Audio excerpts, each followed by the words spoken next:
Hello everyone, welcome to Gayonagati. আজকে আমি fabric bangle বানাবো। তার জন্য এই ব্যাঙ্গেল বেস নিয়ে এসেছি। এটা প্লাস্টিকের ব্যাঙ্গেল বেস, আর একটা কাঁচি তো লাগবে, আর দু রকমের ফেব্রিক আমি কেটে নিয়েছি এরকমভাবে।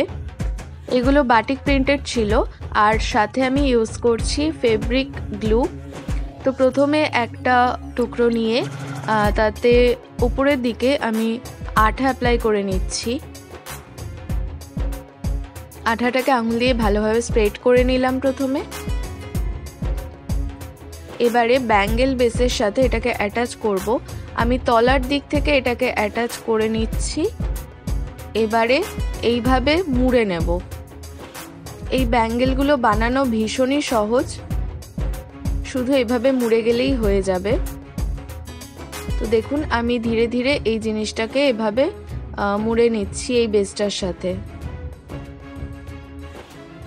এখানে আমি এই পুরো যে ফেব্রিকটা রয়েছে তাতে সামান্য একটু আঠা অ্যাপ্লাই করে নিচ্ছি। খুব বেশি আঠা এখানে ইউজ করার দরকার নেই, কারণ একবার এটা মোড়া কমপ্লিট হয়ে যাওয়ার পর আমি ওপর থেকে আবারও আঠা অ্যাপ্লাই করে নেব। তাই সামান্য একটু করে আঠা আমি এখানে অ্যাপ্লাই করে নিলাম। আবারও কন্টিনিউ একইভাবে এটাকে এভাবে ফোল্ড করতে করতে কভার করে নেব।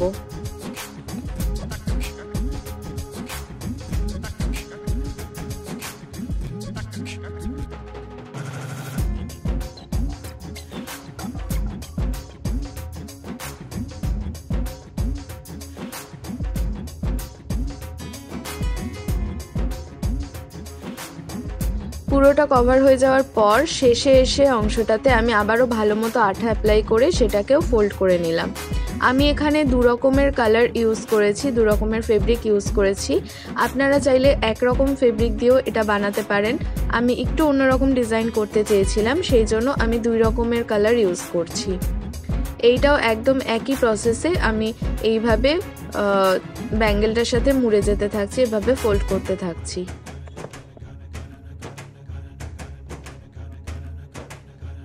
শেষটায় একটু এক্সট্রা অংশ ছিল, এটাকে চাইলে আপনারা মুড়ে নিতেও পারতেন, তবে আমি বাদ দিয়ে দিলাম এবং শেষে ভালো মতো আঠা অ্যাপ্লাই করে নিলাম। এবারে ওপর থেকে যে সুতো ওঠা অংশগুলো আছে সেগুলোকে কাঁচির সাহায্যে কেটে দিয়ে ভালোভাবে আমি আঠা অ্যাপ্লাই করে নিচ্ছি, যাতে ভবিষ্যতে সুতো ওঠার সম্ভাবনা না থাকে।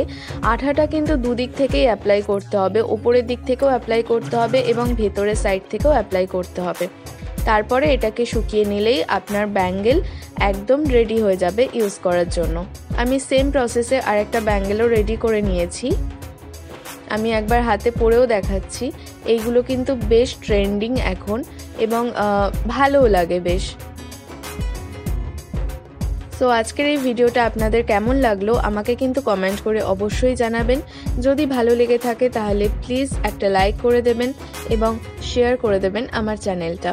আমার চ্যানেলে যদি আজকে প্রথমবার এসে থাকেন তাহলে আমার চ্যানেলটাকে সাবস্ক্রাইব করে আমার পাশে থাকার অনুরোধ রইল।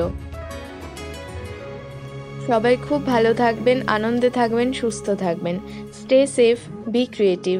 টাটা।